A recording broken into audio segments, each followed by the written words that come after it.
Hey, Larry, it's Rob.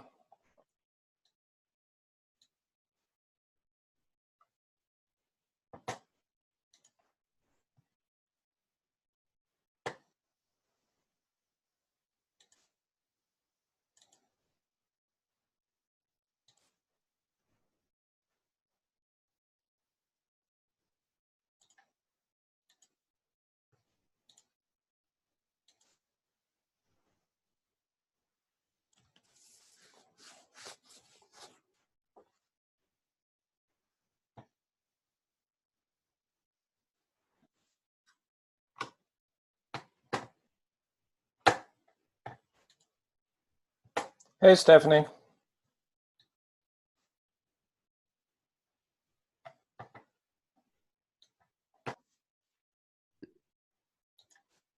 Lou?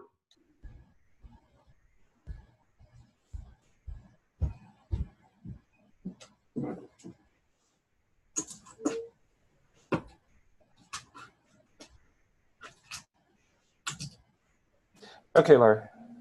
Good morning. PennFuture marks September as Climate Month, along with communities across the state, across the nation, and across the world. Over the course of September, we have been providing you with blogs, events, and now today, a webinar that focuses on and explores all aspects of climate change and its impact on Pennsylvania. On one hand, it's a sober moment because of the rollbacks that we're seeing in Washington and across the policy spectrum. However, we have been making progress on the corporate and individual side, and we need to make dramatic changes in the days ahead. I want to take a moment and recognize that it's a critical time, because we recognize that the time for incremental changes, for multi-decade solutions, and for tinkering around the edges, if there ever was such a time, is over. And we want to talk a little bit about where we are today and what we need to do. I am really pleased to have with me the world-renowned scientist Michael Mann, who is with us today and will engage in the discussion with you in a few moments. First of all, there's been a dramatic uptick in events that I think are linked to climate change and are increasingly being seen that way. We see the dramatic fires of the West. I've had time and opportunity to see a number of these fire sites across the entire West. California, for example, has had enormous and tragic experience with those fires. We're also seeing floods occur greater intensity. Hurricane Harvey, for example, in Texas, Superstorm Sandy, Katrina, and most recently Hurricane Florence. Pennsylvania is not immune to the effects of climate change. We have had a long history of floods going back to the early days of settlement, when we had what we called pumpkin floods that occurred on the Susquehanna, Delaware, and on the Ohio system. They came from the Native Americans who planted their pumpkins along the rivers, and when the hurricanes came through in the fall, some of those pumpkins were washed into the rivers and streams. We also, back in the 1800s, saw the clear cutting of Pennsylvania's virgin timber, and that triggered a number of floods across the state. And ultimately, the state of Pennsylvania began acquiring our state forest lands to protect against those floods. But the most recent floods we're seeing are different than the original floods that we had experienced. My first experience with a major flood was Hurricane Agnes. At the time, it was the most costly disaster in Pennsylvania's history and one of the nation's most costly disasters. The damages were measured in 1970 dollars at $3 billion, and over $2 billion of those losses occurred in the Susquehanna River Basin. It was estimated the damages from Agnes, if adjusted to 2017 dollars, would be around $17 billion. Agnes was also considered at the time the most costly national disaster. I also witnessed in July of 1977 the enormous second Johnstown flood that caused 6 dams in the Johnstown area to break. Road culverts were washed out, streets were turned into rivers. 84 people died in that storm, and it was a stationary storm. I could see it as far away as from Gettysburg, Pennsylvania, and that storm hung over Johnstown for many hours, causing over $330 million in property losses. In 1978, I wrote a piece for Pennsylvania Illustrated entitled "Controlling Floods: A Billion-Dollar Gamble," emphasizing at that time the importance of staying out of floodways, the importance of requiring stormwater management and other important steps to prevent or at least avoid some of the worst of the damages. In 1979, I had an opportunity to write a piece for Pennsylvania Forest Magazine, and it was entered into the congressional record by Senator Hines. And in that piece, I talked about climate change being one of the world's most important climate issues or environmental issues. And I share that with you because I've been watching over the years and have been a part of over the years an effort to regulate carbon pollution. It started really, our efforts to start that process was in 1993. Vice President Al Gore's BTU tax was able to pass the House, was defeated in the Senate. Actually, it never came for a vote in the Senate because enough senators were opposed to it. But Al attempted at that time to put a price on what we burn, not on what we earn. We could have begun bending the curve towards clean energy at that time. Unfortunately, we're unable to do that. In 1997, the Kyoto Agreement was framed largely by Secretary of State Tim Wirth and with the involvement of Al Gore to create a legally binding cap and trade program. It was labeled as a communist plot by the fossil fuel interests and was never able to be confirmed by the Senate. In fact, only one senator, Paul Wellstone, was willing to support the Kyoto Agreement. In 2003, we worked with Senator John McCain and Joe Lieberman to push forward a Climate Stewardship Act. It was defeated 43-55 in the Senate through heavy fossil fuel lobbying, despite the fact that MIT suggested it would only cost about $20 annually per household, and the Telos Institute actually projected it would save Americans about $48 billion by 2020 through reduced energy demand. We worked closely with Senator McCain and Senator Lieberman as they reintroduced their legislation in 2005 and 2007, and in 2009 worked with about 30 major corporations to draft what became known as the Waxman-Markey bill, which passed the House but never made it through the Senate. So we've had a number of lost opportunities along the way, and it's easy for me to look back on that, seeing the efforts that were made and the opportunities to get legislation underway. The good news is, though, that I think companies are now seeing the threats and are making better decisions voluntarily. It's not the way I would like to see it go. I would like to see a national policy driving the price of carbon up so that we can have money available, particularly for those who are impacted on the bottom of the system.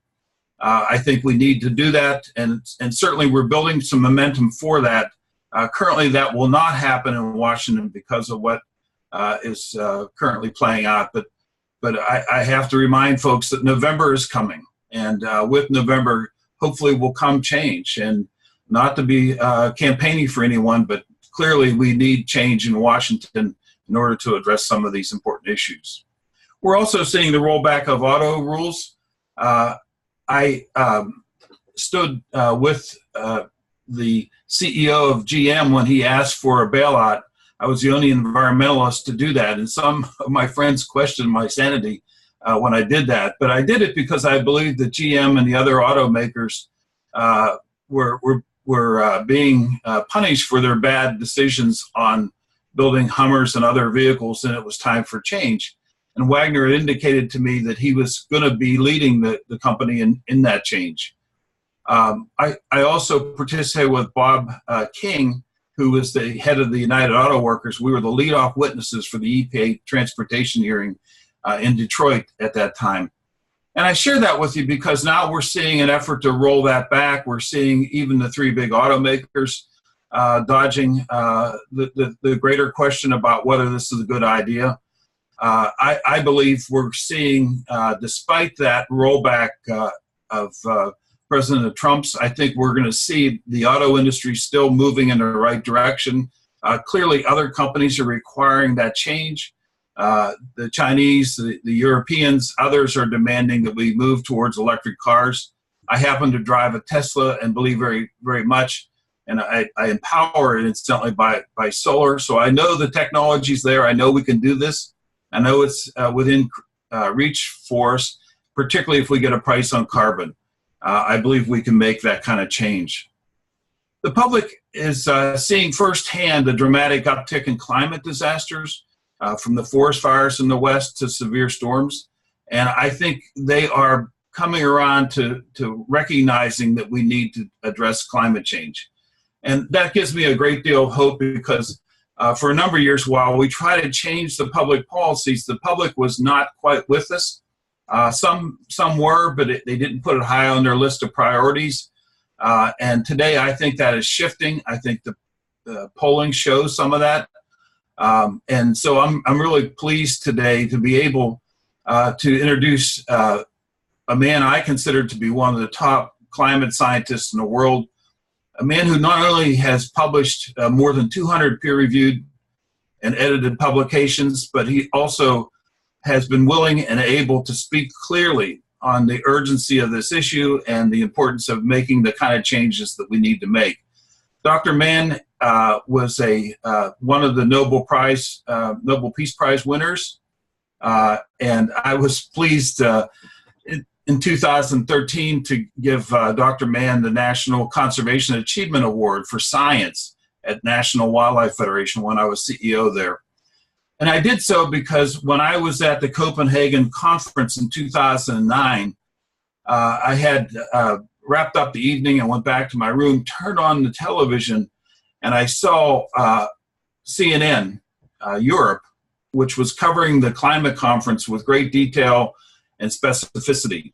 I flipped the channel over to CNN US, and they were focused on what they called ClimateGate. And it was about these stolen emails that were, frankly, parsed and manipulated to suggest that the scientists involved, including Dr. Mann, were basically rigging the data to create this myth of climate change. And it was only the US CNN that did that. The European CNN didn't even touch it because they knew it was a hoax. But at any rate, it showed me how the American public has been manipulated over time and how good scientists like Dr. Mann have been impacted personally. You know, Dr. Mann is noted for his hockey stick research. And I have to say, he didn't invent the original hockey stick. Some hockey player did that. But the fossil fuel industry has been hitting him over the head with the hockey stick for a long time. But he has been proven to be right by no fewer than 5 different assessments of his work and of his writings. And I'm really pleased that he's willing to stand up to the pressures of his time. He also received the Stephen Schneider Award for Outstanding Climate Science Communication from the Climate One group in 2017. Stephen Schneider was one of the original climate scientists, an incredible scientist, who wrote the book Climate Science is a Contact Sport. Schneider was a friend and a great leader, and so that's a terrific tribute to Dr. Mann and his important work.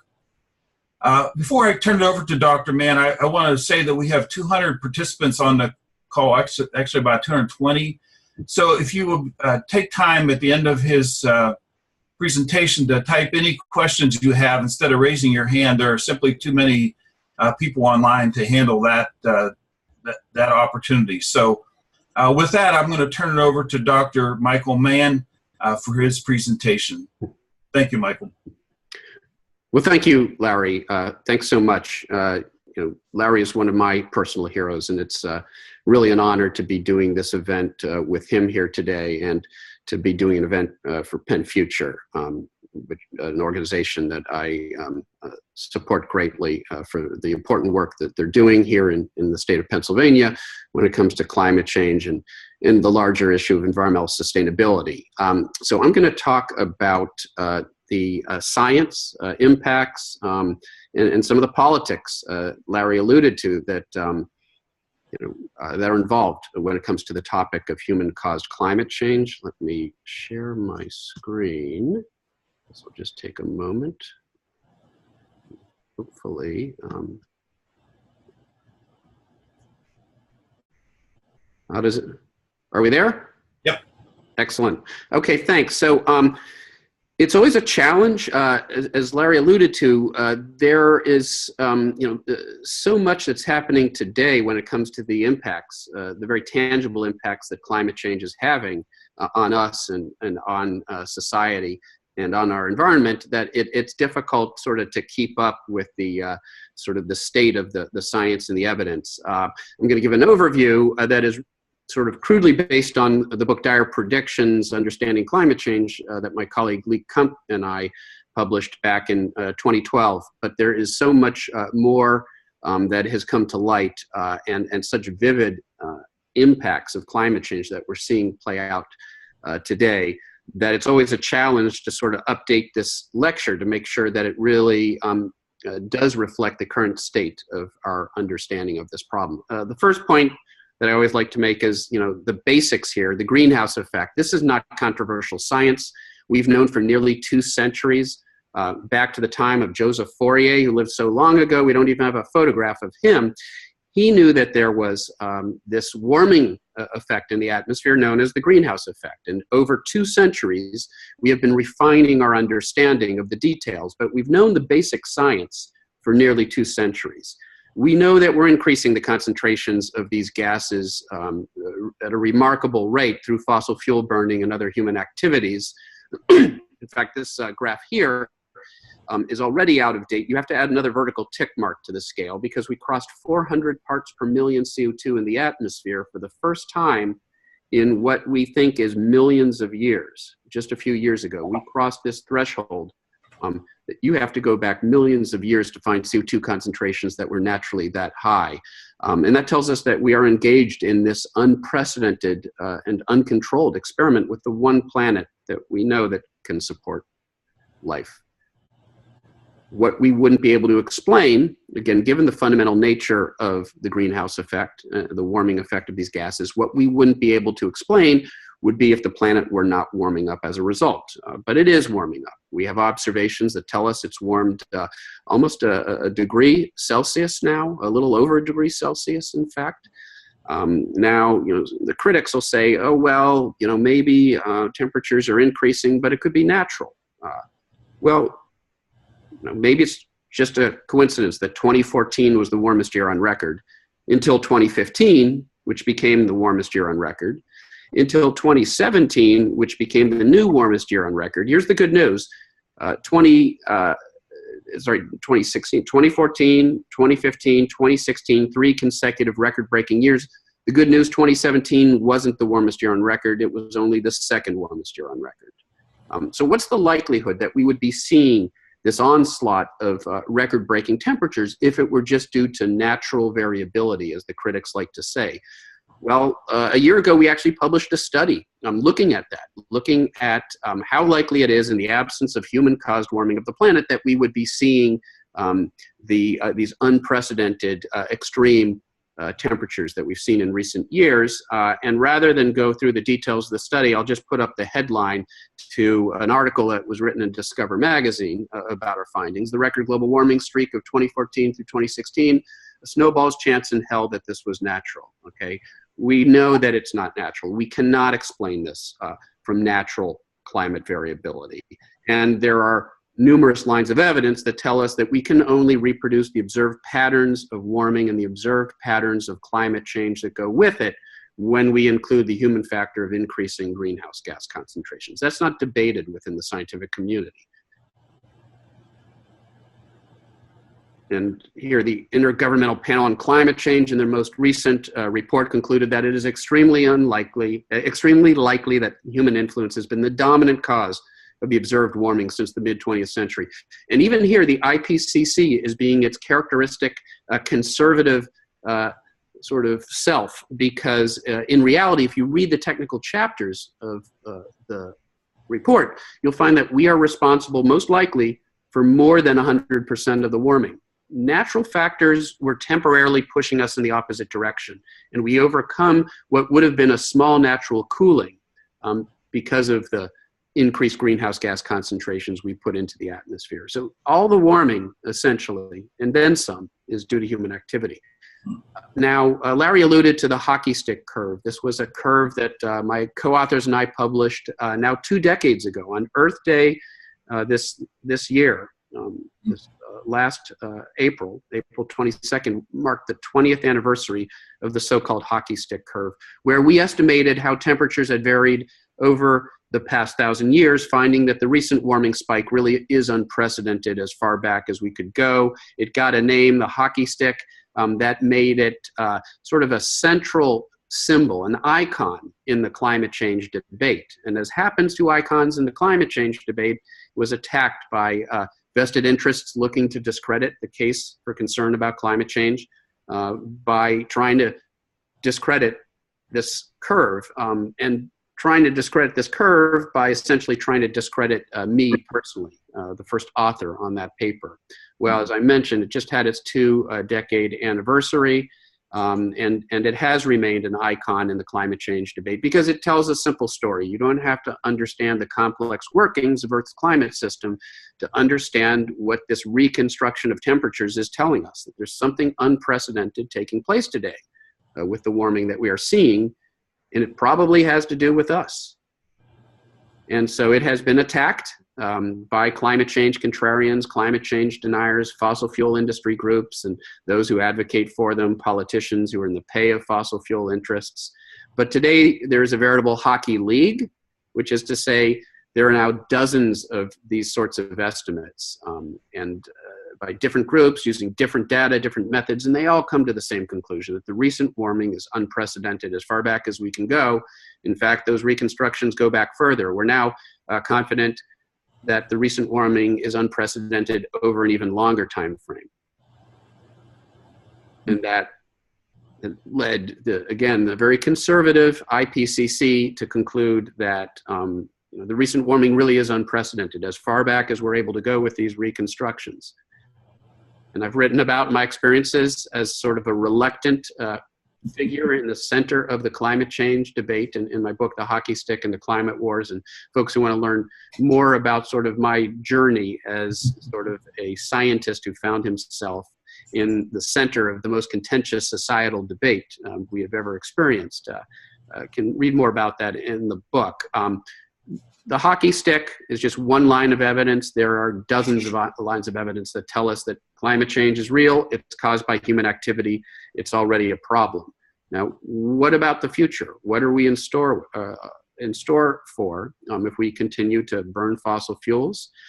Well, we could rapidly decrease our dependence on fossil fuels, rapidly transition to renewable energy in a way that would allow us to avoid 2 degrees Celsius warming of the planet, 3.6 degrees Fahrenheit warming of the planet, a level of warming that many of the scientists who study the impacts of climate change will tell you is where we get into truly dangerous interference with the climate system. On the other hand, if we continue with business as usual, burning of fossil fuels, the models tell us we'll be somewhere between 4 and 5 degrees Celsius, 7 to 9 degrees Fahrenheit warming of the planet by the end of the century. There's an uncertainty range there because there are uncertainties. But those uncertainties, in many cases, are not really they don't act in our favor. Many of these uncertainties imply that the impacts could be even worse than our models currently predict. So 7 to 9 degrees Fahrenheit warming of the planet if we continue with business as usual. That means a rapid decrease of Arctic sea ice. Again, there are uncertainties in the science. The critics will try to tell you that, that uncertainty is a reason for inaction when it comes to dealing with climate change. But let's unpack this figure a little bit, because the purple shading shows you the range of estimates. It shows you the uncertainty range when the models used by the Intergovernmental Panel on Climate Change, more than 50 models developed by different groups around the world. When those models are projected forward, they tell us how quickly Arctic sea ice is likely to decrease. And what you see, if you look at the models, the purple shading is the range of the models, the black curve is the average over all the models. There's still likely to be sea ice remaining by the end of this century, by 2100, if you believe the models. On the other hand, the observations are the red curve. And you can see the red curve lies outside the purple shaded region. What does that tell us? That yes, the models are not quite getting reality. And they're not quite getting reality in a sense that sea ice is disappearing in the Arctic considerably faster than the models predict. The impacts in this case are playing out faster than the models predict. So uncertainty is not our friend. Now, just a few days ago, and that's where we stand right now, as we sort of hit the bottom at the end of the summer. That's where you hit the Arctic sea ice minimum. And we're lucky we didn't set a new record. The 2012 dash curve is still the lowest, but the blue curve where we were this winter is outside of the 2 standard deviation area. It means among the 2.5% lowest Arctic sea ice measurements that we've seen. So we're still very much on that trend where we're seeing a rapid decrease of Arctic sea ice. Now, I was going to, I guess I forgot to include a slide where I just came back. Actually, no, that slide is later. Never mind. There are so-called tipping points that we worry about in the climate system, where things don't happen smoothly. You warm the planet, and all of a sudden, you get a very rapid change in some component of the climate system. The best example is probably the melting of the ice sheets. Because there are important feedback processes. Once you start melting the ice, you expose the ground to sunlight, so it warms up even faster, melting more of the ice. And it's these sorts of feedback processes that are accelerating now the loss of ice from the major ice sheets, the Greenland ice sheet, the West Antarctic ice sheet. And here's the difference between those ice sheets and the Arctic sea ice that I was talking about. The Arctic sea ice floats on the ocean. When it melts, it doesn't contribute to sea level rise. And it comes back. If you cool the climate back down, the sea ice will form again. That's not true with the ice sheets. Once you start to melt these ice sheets, they have all of this inertia. They take on sort of a life of their own. And even if you were to cool the climate back down, you wouldn't be able to stop that process from proceeding. So what we worry about is we've now destabilized the ice sheets enough that we may lose substantial parts of the West Antarctic ice sheet, maybe the Greenland ice sheet as well, no matter what we do, enough to give us not feet, but yards or meters of sea level rise over the next century to 2 centuries. Once that process starts happening, it's hard to stop it. And the evidence tells us that we may be very close to, if not having already crossed, that tipping point where we commit to the melting of enough of these ice sheets to give us somewhere in the range ultimately of about 20 feet of sea level rise. It could take quite a while to play out, but we could see as much as 6 to 8 feet of sea level rise by the end of this century. And there we're talking about the flooding of coastlines around the world, including here in the US. And yet we have contrarians in our Congress, in the House of Representatives. You may have read about this earlier this spring. Representative Mo Brooks claimed that sea level rise was caused by rocks tumbling into the ocean rather than human-caused warming of the planet. And shortly thereafter, there was an op-ed in the Wall Street Journal by Fred Singer, who has sort of made a name for himself being a talking head for vested interests. He advocated for the tobacco industry, claiming their product didn't cause any harm decades ago. And today he advocates for the fossil fuel industry, claiming that climate change isn't real or it's not a problem. And he wrote an op-ed in the denialist Wall Street Journal editorial pages claiming that sea level rise is happening, but it's not because of climate change. That's sort of like saying, objects are falling, but it's not due to gravity, or the continents are slowly moving, but it's not due to plate tectonics. And we wrote sort of a tongue-in-cheek letter to the editor in the Wall Street Journal that was published shortly thereafter, pointing out just how much Fred Singer and the Wall Street Journal had distorted the scientific understanding of sea level rise and how it relates to human-caused warming of the planet. And I know that at least one person read our letter to the editor because they were actually sitting next to me on a plane to Cleveland that I was on that day. Well, what about the impacts of all of this? What if we warm the planet 4 to 5 degrees Celsius? We don't act in time to avert catastrophic warming of the planet. Well, we will continue to see, of course, that amplified warming in the Arctic, where temperatures are increasing twice as fast as they are over the rest of the planet due to the amplifying effects of melting Arctic sea ice. And here you see the sort of canonical polar bear stuck on an ice floe. Well, I saw a scene not too different from this a week ago. I was up in Svalbard for a conference about Arctic climate change and the impacts that it's having. Here you can see in the Barents Sea, there is no longer sea ice. In 2006, the sea ice disappeared from Svalbard, which is at a latitude of 79 degrees Fahrenheit, and it hasn't reformed. Svalbard has lost its sea ice environment, and that's proving problematic for the polar bears. In fact, we didn't see any polar bears. In the past, you would have seen more of them, but they're now struggling to survive in an environment that doesn't have the sea ice that they rely upon for their feeding, for their hunting. But it isn't just about polar bears up in the Arctic. When we make it just about polar bears up in the Arctic, that makes the climate threat seem very distant. And it's not distant. It's impacting us now. Unprecedented droughts in California, the worst drought in at least 1,200 years. California is still experiencing that.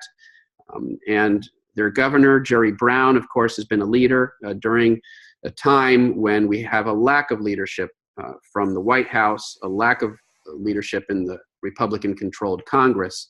You do have people like Jerry Brown, governor of the world's fifth largest economy. California is the world's fifth largest economy, and they are leading the way now, committing to a fossil fuel-free future and implementing policies to help that transition away from fossil fuels to renewable energy, putting a price on carbon. As Larry mentioned earlier, what we would like to see at the national level, we're seeing in states like California, the other West Coast states, the New England states, and some of the other East Coast states. And we know that, by the way, Jerry Brown understands the scientific threat of climate change because, as we can see, he knows where to get his information when it comes to climate change. To be serious, epic drought in California, which of course represents sort of points to other problems. California has had this epic drought, so has Syria. Syria has had the worst drought in at least 900 years, according to the paleoclimate experts. And we understand that drought in Syria, which forced rural farmers into the cities where they had to compete for food and water and space with the people who already lived there, creating conflict, that sort of environment of conflict creates an opportune environment for terrorist organizations. And that is the context in which ISIS formed. And so when President Trump tries to claim that we have to choose between acting on problems like climate change and dealing with problems like international terrorism, there's a deep fallacy, a false equivalency there, because, of course, climate change stresses are amplifying national security threats. And our armed forces understand that. Our military leaders understand that climate change is what they call a threat multiplier, because it takes existing tensions and it heightens those tensions and it creates conflict in places like the Middle East. Wildfires, the worst wildfires on record. Now, the Thomas wildfire became the worst wildfire in California history last winter, when wildfires aren't supposed to happen. That's not the fire season. And yet we saw the worst fire in California history last winter in Southern California. Of course, that became the second worst wildfire on record this summer.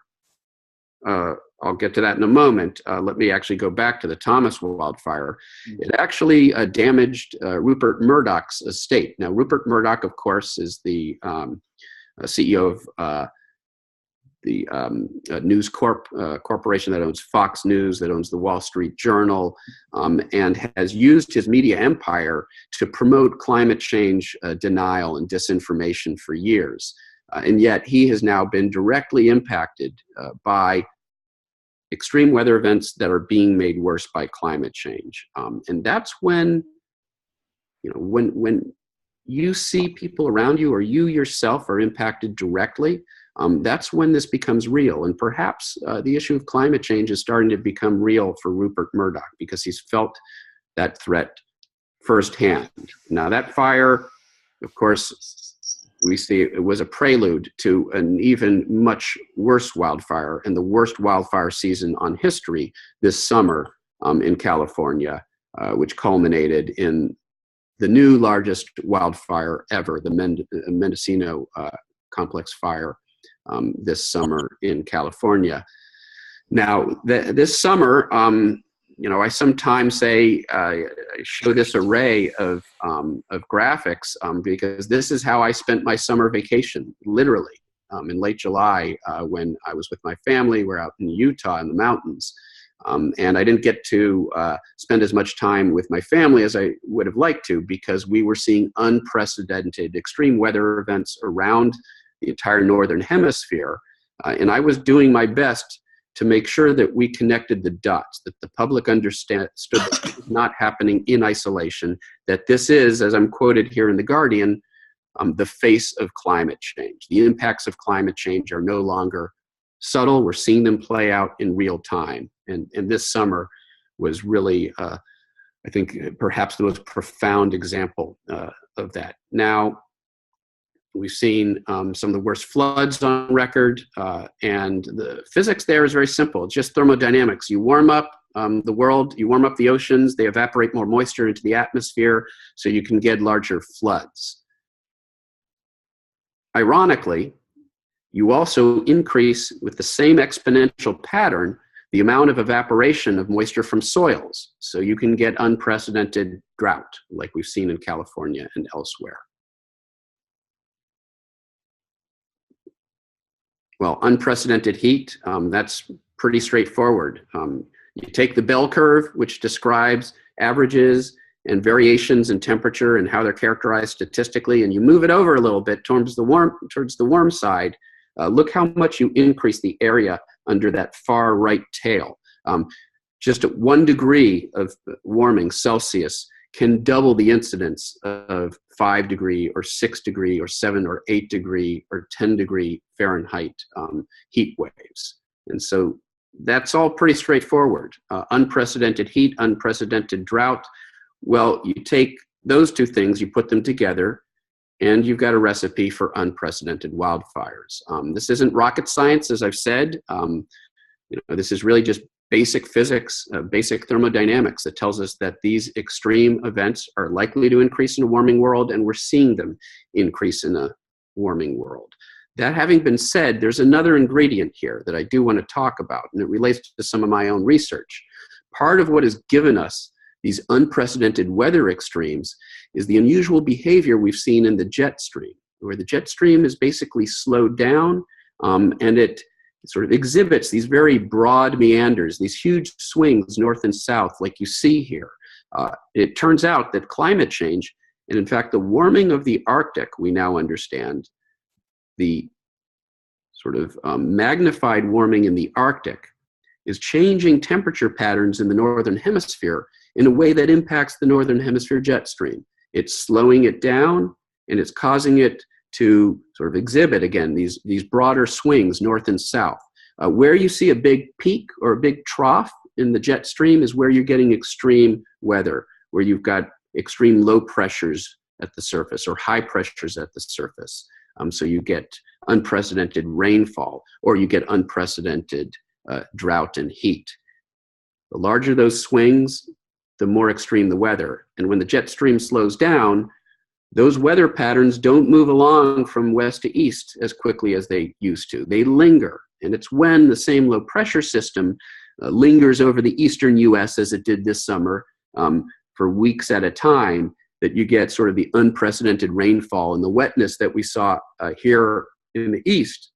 Whereas out west, with this huge ridge, with this huge upward swing in the jet stream, high pressure at the surface, unprecedented heat and drought combining, of course, to give us those record wildfires. So it turns out that these changes in the jet stream are in part what's giving us these sort of unprecedented arrays of extreme weather around the entire northern hemisphere, like we saw this summer. There was an article in The Guardian that argued that climate change had doubled the likelihood of the extreme European heat wave we saw this summer. And I actually argued that that was probably an underestimate. Doubling is probably a substantial underestimate of the profound impact that climate change probably had on that event and these other extreme weather events we saw around the northern hemisphere, because the models actually don't capture very well this process that I described, how climate change is slowing down the jet stream and causing it to exhibit these larger meanders north and south. The models don't do a good job in capturing that, and they're probably underestimating, for that reason, the impact that climate change is having on these extreme weather events. Now, a year ago, we actually published an article in the Nature journal Scientific Reports that showed that global warming is in fact changing the jet stream in a way that gives you these extreme persistent weather events. And we saw that play out this summer. Harvey last year was a record flooding event for the US. That was a hurricane that intensified very quickly, and we know that warming ocean temperatures are leading to faster intensification of these storms. There's more moisture in the storm because ocean temperatures are warmer, so you get more rainfall. But the key thing with Harvey is that it stalled over Houston, sat there for several days on end, yielding unprecedented flooding rains. Well, that was Harvey last year. Irma, of course, was a devastating, the strongest storm ever in the open Atlantic, and Maria had a devastating impact on Puerto Rico. But now let's fast forward to Florence this year, which, like Harvey, led to record flooding, not in Texas, but along the East Coast in the Carolinas. That storm as well intensified very quickly over very warm oceans. That gave it a very large storm surge that led to substantial coastal flooding. But the big story was the interior flooding of a storm that had lots of moisture in it and moved very quickly. Harvey moved very slowly. Harvey moved very slowly. Florence moved very slowly. Irene, back in 2011, moved very slowly and led to record flooding over eastern Pennsylvania and parts of New England. These slower moving storms, we think, are also favored by climate change, the mechanisms that I talked about. So I'm going to wrap it up here and just sort of talk a little bit about solutions. You know, we can, to some extent, adapt to some of the changes that have happened and will continue to happen. There's a certain amount of additional warming that's already baked in, a certain amount of sea level rise that's already baked in that we're going to need to deal with. And we're going to need to think about sort of how we improve our resilience to coastal flooding, to water management in areas that are getting drier, agriculture and food when we have shifting climate zones, worsening drought. There is a certain amount of adaptation that we can engage in that will provide some resilience in the face of modest additional climate change. But if we, in fact, continue with business as usual, burning of fossil fuels and warm the planet 7 to 9 degrees Fahrenheit warming, we will almost certainly exceed our adaptive capacity. And that means that we need to mitigate. We need to do something about the warming. And I see I have a few minutes. I'm going to be wrapping this up. Some of my colleagues talk a lot these days about geoengineering.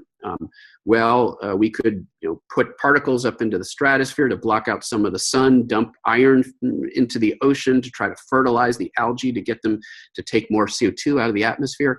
When you start to look at these mechanisms in detail, the principle of unintended consequences really rears its head.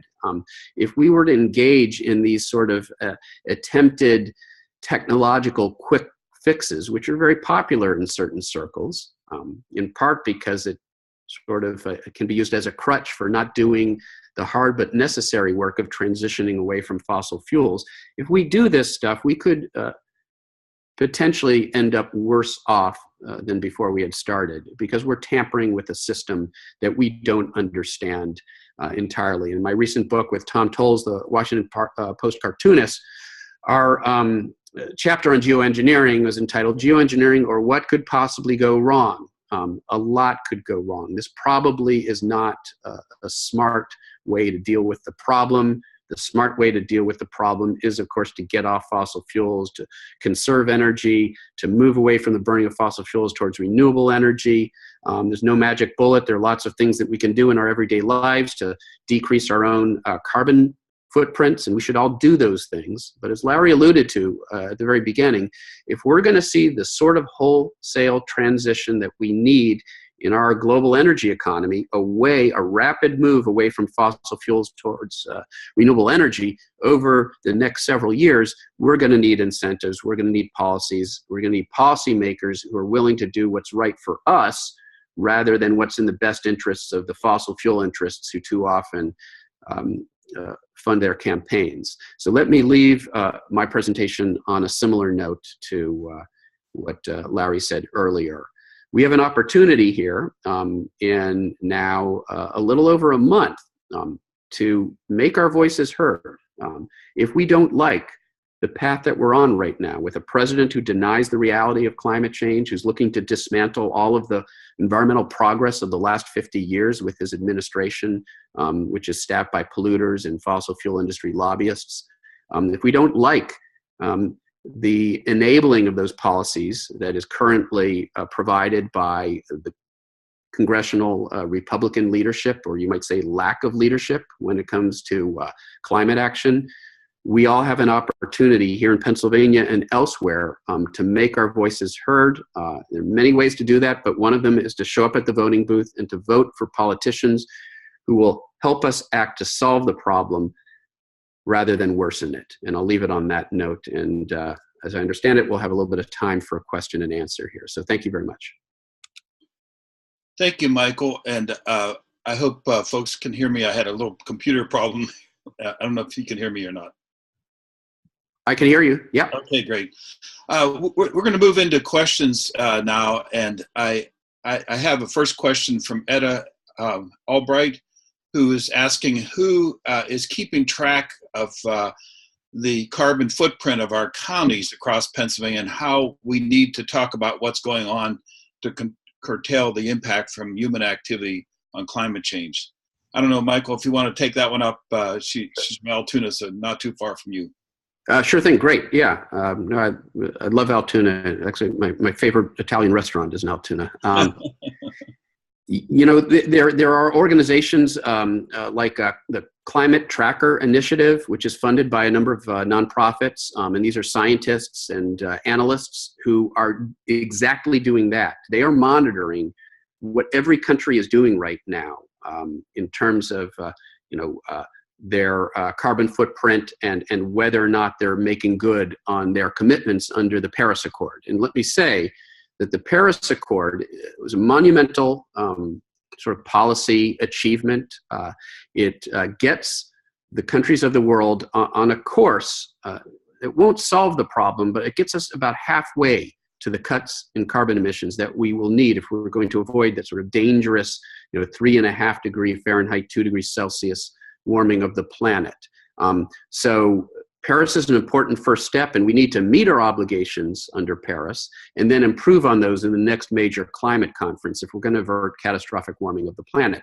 So what the Carbon Tracker Initiative is doing is they're actually looking at what all the countries are doing, and they're monitoring the extent to which they are making good on their commitments.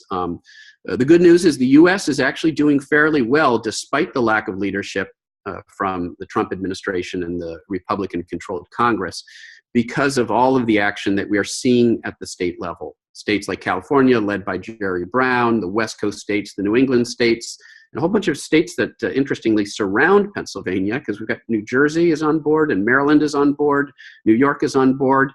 Pennsylvania is sort of an odd anomaly in this sort of consortium of states now in the mid-Atlantic and northeastern U.S. that have also committed to putting a price on carbon and transitioning to renewable energy. And of course, some of our largest companies are actually becoming far more green in their policies and are on board with the sort of the Paris Accord and even going beyond it. And so the good news is, even with the lack of leadership at the national level, we're making enough progress that the U.S. will at least come very close, Carbon Tracker folks tell us, to meeting the U.S.'s obligation under the Paris Accord.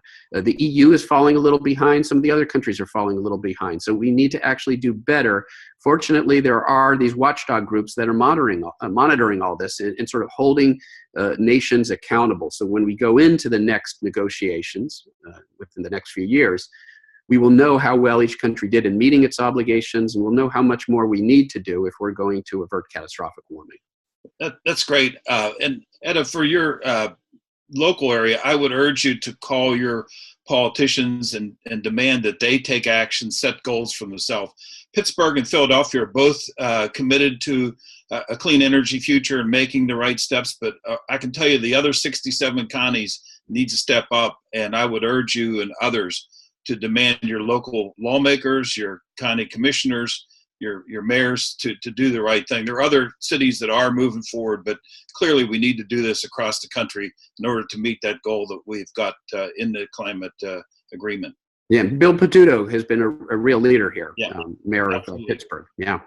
The second question comes from Richard Whitford, who's the he's a very active participant in Climate Reality, but he's asking the question, Michael, for you really, and that is, how do we fit underneath that budget that you were talking about a few minutes ago? How do we communicate that more effectively so the public understands that we have a serious time limit on our activities and that we cannot fritter away our time as we look into the future? Yeah, thanks. And thanks, Richard. I know Richard, and thanks, Richard, for the question. So that's a great question. How can we convey the urgency to the public without, I would point out, without conveying a sense of hopelessness that sometimes does arise in these conversations? Because the situation isn't hopeless. We've seen some real progress in the form of the Paris Accord and the bilateral agreements between China and the U.S., the two largest polluters. But that having been said, as I alluded to earlier, the Paris cuts alone aren't enough to get us to where we need to be. They get us about halfway there. That means we can't afford the loss of leadership that we've seen at the congressional level and at the presidential level over the last several years now, since the Obama administration, Trump administration, and congressional Republicans have worked together to really undermine a lot of the key achievements that happened under the Obama administration. First and foremost, people have to get out there and vote, because if you don't vote, then we're not going to get the elected representatives who we need to help us make progress on this problem. We're just going to get lackeys for the fossil fuel industry who are funded by major powerful interests that can fund their campaigns and help them get elected if the public doesn't get involved and doesn't turn out in these elections. So mobilize, get people out in this next election. And in terms of conveying the urgency, we have to make it clear that Paris was a huge achievement. We have to meet those obligations, but it isn't enough. And here's really the challenge. Here in Pennsylvania, here in State College, we still have some ski slopes. They have less and less snow as the years have gone on, but we still have some ski slopes here. And I'll use the analogy. My 12-year-old daughter has become an expert skier like my wife, and she can do the black diamond slope at our local skiing place. I'm still on the bunny slopes. Well, what we would have had if we had acted on this problem decades ago, when we first knew we had a problem, then our emissions curve, bending our emissions curve down, bringing those carbon emissions down, we'd be going down this gentle slope. We'd be going down a bunny slope. Instead, what decades of inaction has bought us is a trip down the double diamond slope. We now need to bring our emissions down several percent a year, and we're still not doing that. We've sort of started to see the curve flatten out, and now we have to bend it down dramatically. So we can still do it. We can still get there, but it requires concerted action, and it requires having policymakers who will, reflect our concerns and our interests rather than the powerful vested interests like the fossil fuel industry. We need to really make sure that we elect to Congress and to local offices people who recognize the urgency of this problem and are willing to help us act to avert it, because it can still be done, but we don't have any time to waste. Well, on that one, PricewaterhouseCoopers in 2014 did an audit and came up with a recommendation that we cut our emissions by about 6.2% in order to have a 50-50 chance of avoiding the 2-degree threshold. So clearly we have a big target. That double black diamond you talked about is very clear. I'd like at this point to turn over to Rob Ottenberg, who's going to ask for other questions to be brought forward, and I'll turn it over to Rob. Yeah, thank you, Larry. Yeah, we have time for probably maybe 1 or 2 more questions. We have more questions than that in the queue, but we are keeping track of all the questions, and we'll forward them appropriately after this webinar. If we I'll keep my answers short to see if we can maybe fit in as many as we can. Yeah. Well, one question is, do we see a role for economic valuation of PA forests, rivers, and other natural capital in helping people care more about the environment and moving the needle in terms of in terms of action, political, economic, social, etc.? Yeah, no, absolutely. We talk a lot about the need to cut, our dependence on fossil fuels, which is putting carbon into the atmosphere. But the other side of the coin is that the Earth system does have ways of pulling that carbon back out of the atmosphere, natural sinks of carbon, and forests are a very important example of that. So reforestation is one way to try to sort of bring those carbon levels back down, bring the carbon back out of the atmosphere. So we have to act at both ends, stopping putting that carbon into the atmosphere through the burning of fossil fuels, and sort of regenerative stewardship of our lands to try to help the Earth system pull some of that carbon out of the atmosphere. We have another question that says, many environmental groups are focused on 100% renewable solutions to climate change. 2 of PA nuclear plants are currently scheduled to close, and nuclear provides nearly all of PA's carbon-free energy. The commentator says, I see almost no coverage of this by the environmental climate groups. Can you discuss the paths to fast decarbonization and what they must include? Yeah, and it seems like I never get through one of these events without that question. And it's a good question. What is the role of nuclear energy in this transition? I don't pretend to be the one to try to prescribe what our policies should be. I simply argue for an informed policy discourse where we have to understand what the threats are and what we need to do about our carbon emissions to avoid them. How we get there, there is a legitimate political debate to be had about the solutions. And some of the difficult questions surround, for example, the issue of what could the role of nuclear energy be in this transition away from a fossil fuel driven economy? Can nuclear energy play a role? We're having a vigorous discussion or debate in this state right now about whether natural gas can play a role. I myself am a little skeptical with regard to both of those, and I myself think that there's quite a bit of evidence that we have the technology. It's just a matter of willpower. We could scale up renewables, wind, solar, other renewables, to the point where we could meet global energy demand if we put enough of an effort into it, and we put enough incentives into that. But hey, let's have this debate. Let's have in Congress the debate over how we get to the emissions cuts we need, rather than this silly debate we continue to have in Congress about, does climate change even exist? Is it a hoax perpetrated by the Chinese? There's no place for that sort of discourse in our politics today. But there is a worthy debate to be had about the policy solutions. Yeah, and thank you, Michael. I see our time is running out here, but again, we will have this webinar posted and available online. It'll take a little bit to have it posted, but everybody should receive notification about that. And all of the questions that we didn't get to answer here live, we will forward as appropriate. Okay, one last thing here. Folks can find me on social media. I'm on Twitter at Michael E. Mann. So I do my best to sort of to answer questions that come up in that context as well. So please follow me and we can continue the conversation online. I'd like to add in that folks should visit PennFuture.org to track activities of PennFuture. And I can say, Rob and the other team in Harrisburg have been just terrific to work with and have done everything possible to move the needle on climate change in Pennsylvania and across this country. So it's my pleasure to be a part of this conversation. And Michael, great to see you, and thank you for all that you do. Well, thank you, and thanks to PennFuture for all the great work that you folks are doing. It's great to be a partner with you, and you too, Larry. Thanks. Well, thanks everybody for being a part of this.